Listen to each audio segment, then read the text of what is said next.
Good afternoon and welcome to this week's episode of Safety Culture Solutions, brought to you by Safety Culture Strategies. I'm Mike Kinney, your host. I think you probably know the pitch by now for all of our viewers, but from some of the new ones, we bring all kinds of learned professionals on the show, the practitioners of safety, and everybody in between to look at different aspects of a positive safety culture. And this week we are thrilled to have with us, it came from Russia, lives in Texas now, and this is Dr. Simon Goncharenko, and he earned his BS in business, his master's in leadership, and a PhD in theology. With over 25 years of professional experience in leadership, management, training, and environmental safety and health across multiple industries, including construction, safety, and data centers, Simon's taken a closer look at the subject of human organizational performance over the past 5 years. Out of that came a transformative 2-day human factors in critical environments training, popular with multiple high reliability corporations. Everybody knows me, knows I'm a fan of HRO across the United States and Asia.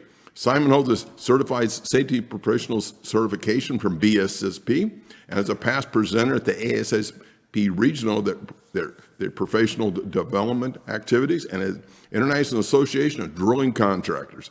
A dynamic communicator, Dr. Goncharenko is equally comfortable addressing executive boardrooms, delivering keynote addresses, and interacting with field personnel, leveraging his academic and practical experience across hundreds of drilling, fracking, and data center sites around the globe. Simon lives in Texas with his wife, Alice, and their 4 children. Doctor, welcome aboard. We are thrilled to have you with today, and hopefully I did not totally destroy your last name, sir. No, you actually did quite well, really well.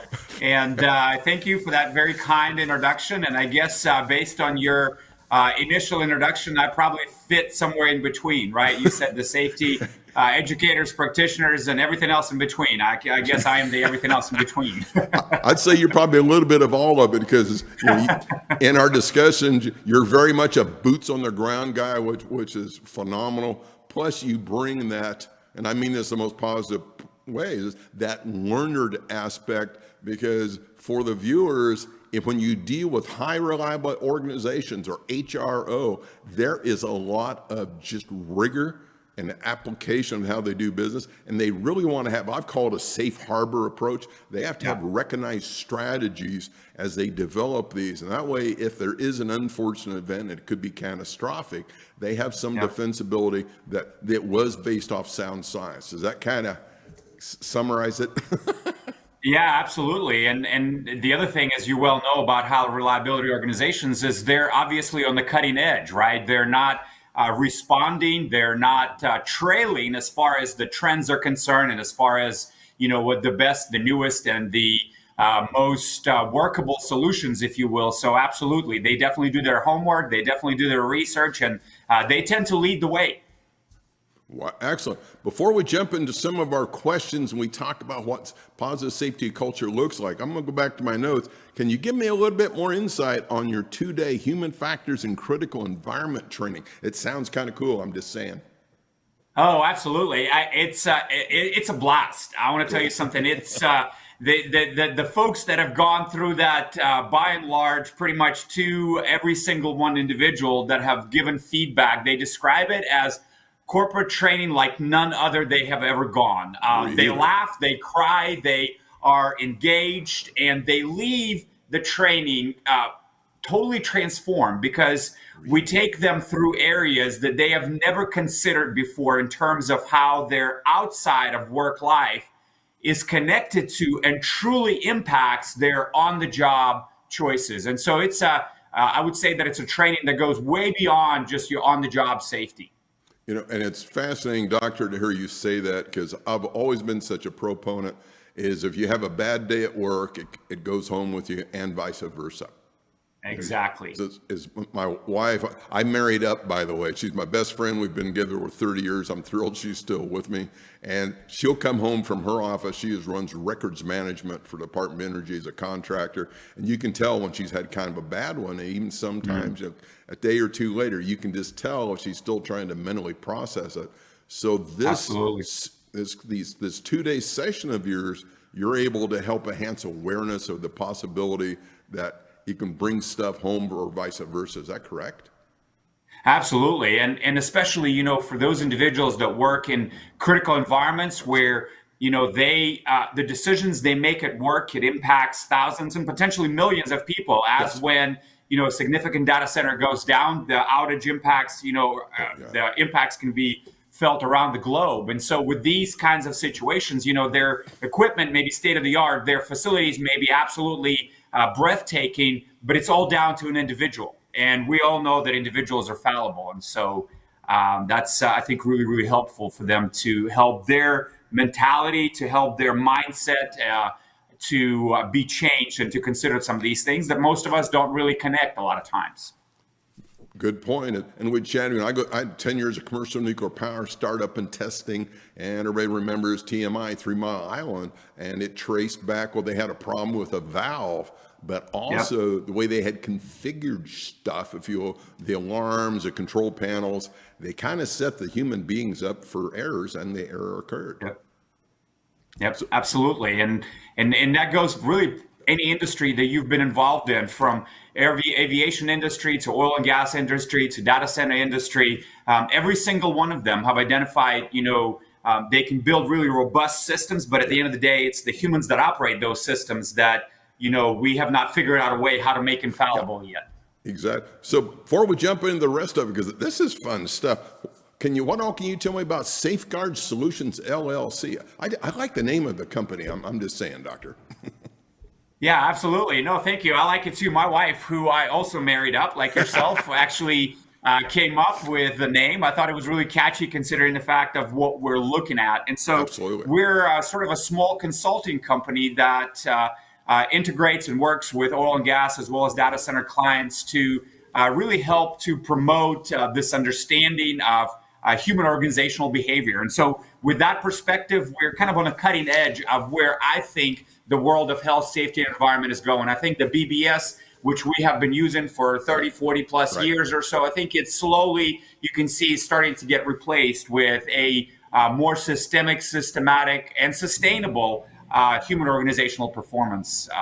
You mentioned Department of Energy, the Department of Energy, Air Force, U.S. Nuclear Navy, as well as a number of other high reliability organizations. They have been integrating these human factors and human organizational performance methodologies and training for a good number of decades already. And one of the proofs of the effectiveness of this is their ability to operate without significant outages or without significant events.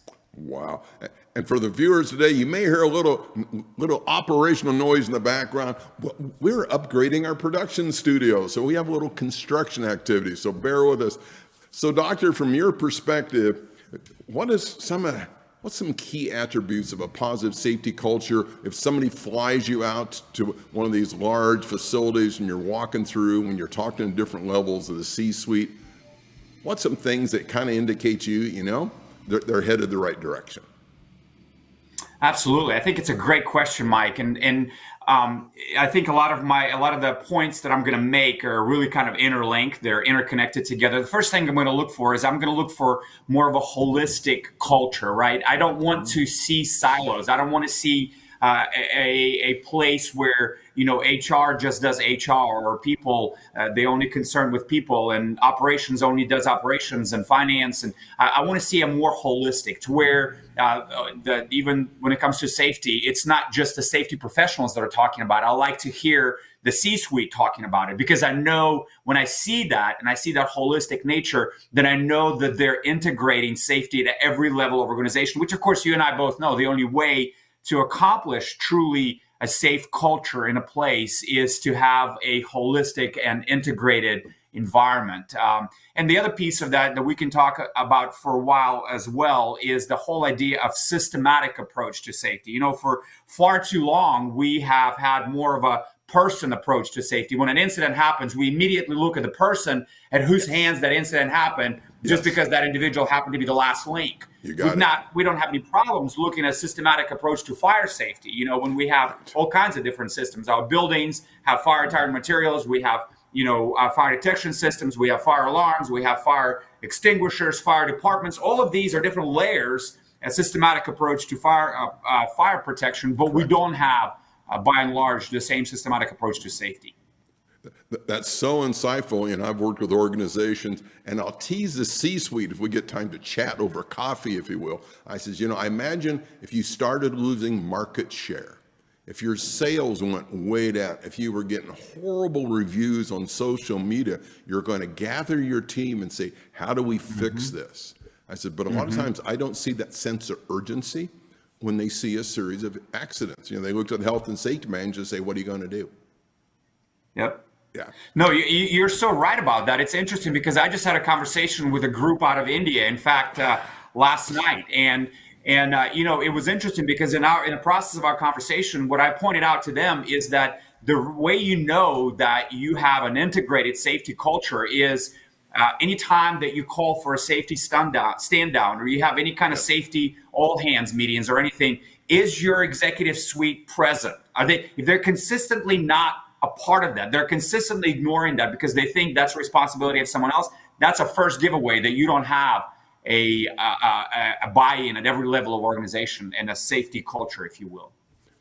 That is such a great observation. So as the leader, the president, maybe the vice president, well up in that C-suite, what's a critical skill they need to sharpen up on or maintain to help ensure a positive safety culture? Yeah, and I think it's a really good question. So as I've already kind of started pointing out, I think to my fellow executives, I want to point out that it doesn't matter what your title is. It doesn't matter if your title is in procurement, in human resources, in operations, finance. I think what you need to understand is that every single one of us can contribute to either a positive or a not so positive safety culture. Every single one of us can be our brothers and our sisters' keeper. And so I think that's one of the primary things. If we can get it through our minds that safety is not the job of our dedicated safety professionals, I think that can go a long way into making the overall culture a more sustainable, safe culture. So that's a great answer. So to paraphrase, one of these critical skills is candidly for leadership to understand what safety is and is not. And it's incumbent on them to own it. Let Jason Mullen on the show a few months ago, and he was up front and candid. He goes, my job as a safety professional is not to keep you safe. My job is to make sure we have these systems, everybody understands how they can support that. And a few people kind of cock their eyebrow, but I says, when you think about that, to me, that starts to get totally logical. Working with some of my clients, they have TLDs, a thermal lucent dosimeters, for the potential for radiation. So I was in Pearl Harbor doing a safety review for BPP at the shipyard. And so they have TLDs, and every 90 days, you do the exchange. It's very routine. Right. So I asked him, I says, what's your exchange rate like? And he says, 100%. And I'm going, wow, which is incredible. I says, well, how many quarters have you been able to do that? And he says, over 5 years. And I'm going, what is your solution? They said, base command issued a standing order that if they're due Wednesday at noon, if they're missing one after that timeline, the shipyard stands down. No meetings, no answering of phones till it's found. They said they only had to do it once. So I share that with other companies, and you'll see them kind of wince as well. We really couldn't do that. And I says, okay, let's talk about this a little further, because when you say things are truly important, and to be part of it, I think for management teams, appreciate what the significant few are, right? Versus no, absolutely. I agree 100%. Cool. So we're going to take a short break. We're going to be right back, and we're going to pick Simon's brain. I think he's probably got one or two examples in his pocket as well on just where he's found great success, and he might have a couple of clients that had some challenges too. Stand by. This is going to be fun. Don't go away.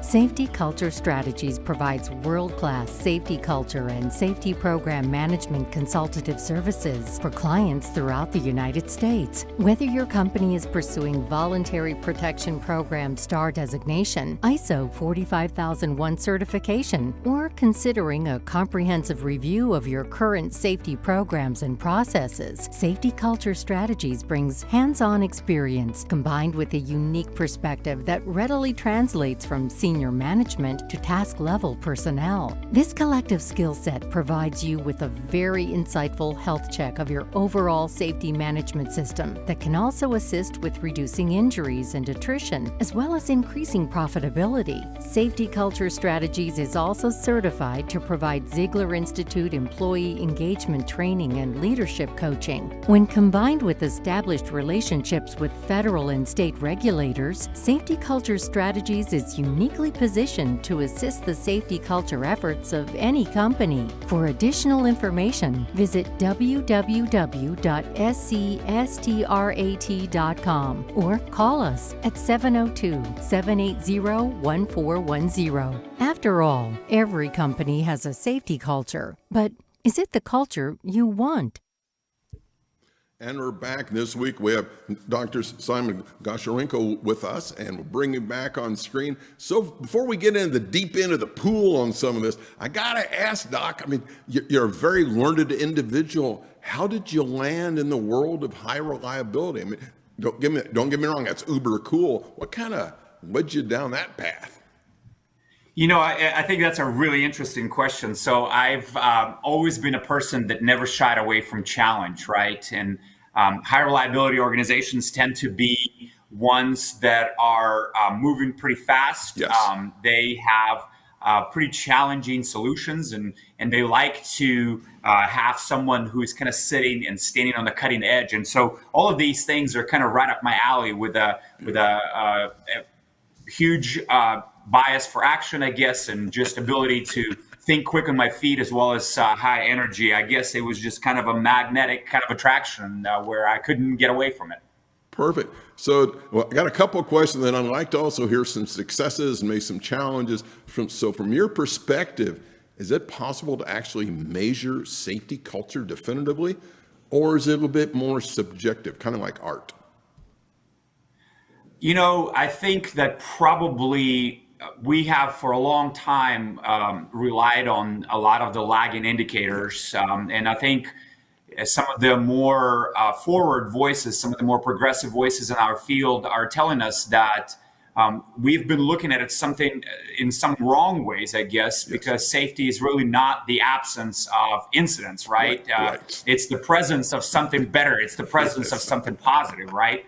And so from that perspective, I think there has to be a balance. I think that in a lot of ways, I would imagine that there's a lot of it is very organic. It's like an art. But I do think that, as my friends in finance will tell you, numbers tell stories. And so I think there's some room within our profession for some numbers and for some storytelling, as long as we're not relying fully on the lagging indicators only, hoping that they will tell the full story.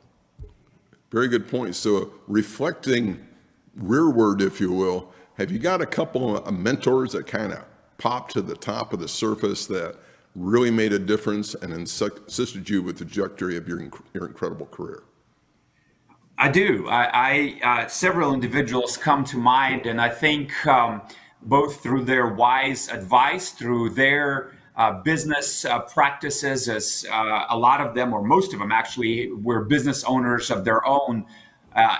One of the things that I have been advised time and again, and one of the things that I have realized just from helping to operate, being at the C-suite of my own business or our business as well, is that persistence is key, really. And I know I'm not saying anything super profound, but at the same time, I think some of the most profound things in life tend to be the simplest things in life. Yes. And so I think what I try to tell my children is that those who succeed in life are not the smartest, but they're the most persistent ones. And so that's, I think, one of the biggest lessons that I have learned.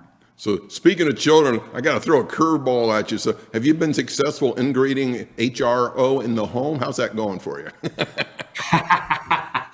That's a really good question. I don't know how successful I am. I will say this, that so far we have not had, any of the tremendous heartbreaks that sometimes can be introduced by children as they grow up. And I'm not saying that in any kind of a braggy way, because I definitely have to give proper credit to my wife. She's done a lion's share of that responsibility, and we have tried to throw everything that we know and everything that we believe in and everything that we stand for into raising of our children, because we truly believe that, in this day and age, you've got to be a leader. You've got to be willing to take tough stands, because we don't live exactly in the easiest of times.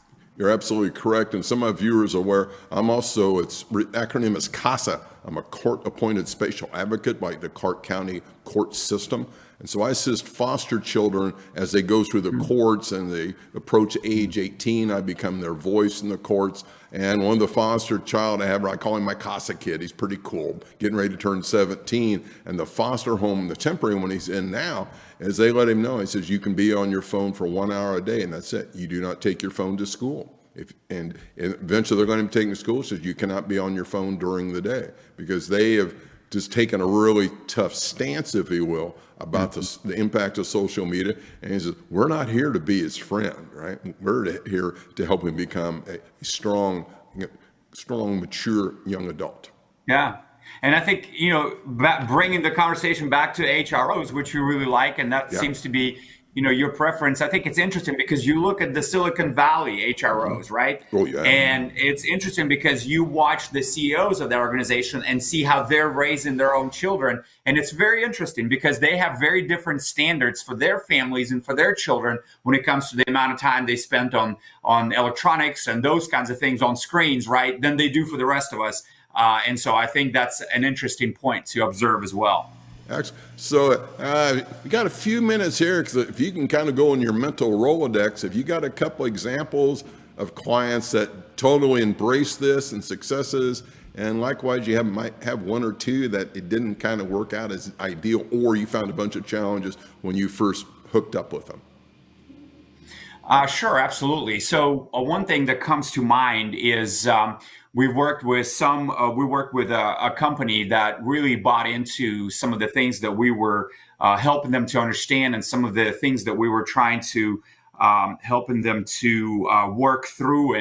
And in fact, as a result of some of the training that we were offering, they had an individual that was one of their key critical environments technicians that after going through some of our training and hearing some of our principles that we've been sharing, he actually went to his leadership and he asked for some time off just to establish his mental well-being, to reestablish it. He felt like based on the information that he received and based on kind of understanding the deep impact that our home life can have on our work decisions, he felt like he was not in the right frame of mind to continue standing in those critical operations. And he felt like he was really liable to bring the entire organization down as far as the significant incident or an outage or that sort of thing. And so I feel like that's a success story, because that's a perfect example of how some of these principles that are sometimes tend to be pretty theoretical, right? They're kind of theories out there, but someone took it, someone owned it, someone put it into their own life and assimilated through that, and was able to really increase and improve their own well-being. 2 or 3 days after he came in, he was completely refreshed. And I think the benefit was not just for this individual, but for the entire company as well, because they hopefully bypassed something that could have been very significant. Wow. I know there was one of my clients, this is many years ago, and I'd had a meeting that went really wrong, and I'm driving home, doctor, and I'm frustrated, and I'm replaying it in my brain, right? And I roll up to a four-way stop. I go to turn left. There was a young person walking through the crosswalk. I did not see him initially. Thank goodness I stopped in time, and I shared that with my clients and other ones. And here I'm a safety guy, so phooey on me. But when you get that wound up or just so focused that you don't even see some of this outside stimuli, so that one was kind of a deal breaker for me as far as really waking me up. And to say you can leave everything in the office when you go home, that's not really reality either, I don't think. No, that's not realistic at all. I mean, that used to be the old, statement, kind of the old way of doing things. But I think we've done a whole lot more research in the world of psychology, and I think we understand now that that's, as emotional beings, there is no way for us to make a clean separation between work and home. And that's why I think one of the things I didn't mention earlier, I think that one of the only paths to a truly safe culture must incorporate off-the-job decisions as well. And that's, of course, not something that most of our health and safety professionals ever focus on, because they have no jurisdiction, so to say, over someone's off-the-job decisions. But we have to find ways to do that. So for the uninitiated, and this, because as soon as I talked before, I went, ooh, HRO, so I'm all excited. So for our viewers that have not played in that sandbox, can you give them a thumbnail of what HRO is and the value it could bring to a company? Absolutely. High reliability organizations in general are organizations that are not, as I mentioned earlier, they're organizations that you mentioned earlier, the VPP, they're organizations that push beyond the boundaries. They're not organizations that are happy with just barely complying with, let's say, the regulations, be it OSHA regulations or whatever. They go above and beyond because they look at the bigger picture, right? They look at the overall well-being, the emotional, psychological, physical well-being of their individuals, and in the process of their decision making, the accomplishments or the outcomes of that they achieve are obviously just in the name itself, their reliability is a lot higher. They're able to achieve results that most organizations can only dream of, because they go deeper, they go further, they go beyond just the basic compliance. I don't know if that makes sense, but that's kind of a quick introduction that I can think of. So I also get the sense HRO could be applied to many business sectors above and beyond commercial nuclear power, huge data centers, probably almost any organization that really wants to have a cohesive, crisp function and be able to achieve the maximum potential of their employees. Absolutely. And I think, as with anything else in life, you get out of it what you put into it, right? If all you're interested in is just kind of your basic operations or your basic profits, then, you put in the very minimum, you comply with very basic OSHA circa 1970 guidelines, and maybe you'll get there, maybe you won't. But if you're interested in kind of reaching your full potential, then you got to put in a little bit more. And I got to share with you real quick. Recently, I was at a safety culture symposium, and I get a chance to speak, and I'm talking to a couple of people during the lunch hour. And we all sit together, and he says, "Well, what all is safety culture strategies about?" And I said, "Well, we work to enhance leadership, increase employee engagement, and reduce attrition." And Doctor, you'll love this. And their next question is, "Well, what about reducing injuries? Do you talk about that?" And I said, I smiled, and I said, "I just did." And they looked at me, right? Because if you have engaged leaders and people are really supporting you, and they see the same guys every day, so now you got this extended family, one of the things that's going to happen by definition, you're going to see less injuries. Absolutely. Because now everyone knows that engaged employees are the safest. Bingo. And like you had earlier, be your brother and sister's keeper. I'm totally on board with that. Some of my companies have actually put that on big banners, and people take pride in talking about it. Okay, before we say goodbye, you've been at like the national, one of the ones for ASSP, whoever, you're talking to them, and you probably had 2,000 people in the room. They get done. They're chanting in Russian. They're so excited with what you've done. They want your autograph. They want to show you around their plants. You go to leave the stage, what's 2 or 3 things you hope they write down and take back to their companies to help their safety culture journey? I think, going back to what we had already mentioned earlier in the conversation, the first thing that I will say is integrate your safety at every level of organization. Integrate your principles of human performance, human operational, organizational performance at every level of organization. Let your safety messaging not come from you as a safety professional. Make sure that it comes from your C-suite. That's how you're going to know that there's an integrated, holistic culture. And the other thing that I think is key, you mentioned earlier when you introduced me, is you cannot lead or be an effective safety professional from your office, from Zoom screen, from your building somewhere at home in a remote location or whatever. You've got to get on the field. Absolutely. You've got to build those relationships. That's a key to a really effective, I think, opportunity for us to be really effective in our field. Perfect. Before we say goodbye, how do people get a hold of it? Because I think a lot of the viewers are going to be very interested in your skill set and services. So again, probably my information will be posted in some way, but you can call me at 936-701-1176, or you can go to our website, and it's Safeguard SOL, safeguardsoul.com. So www.safeguardsoul.com. Excellent. Well, Doctor, thank you so much for being on the show with us today. And I hope down the road you and I get a chat somewhere at a conference. I know it would be a great time well spent over dinner. I would love it, Mike, and I'm looking forward to it. Thank you so much for having me. You bet. Have a great weekend. Thanks so much. You too. Bye-bye. Thanks again. And that concludes this week's episode of Safety Culture Solutions, brought to you by Safety Culture Strategies. I'm Mike Kinney. And they say, Mike, how do we get a hold of you? Well, just in case if you haven't noticed before, you can get a hold of me through the website, www.scstrat.com. Email, make it easy, mike@scstrat.com, or call my office, 702-780-1410.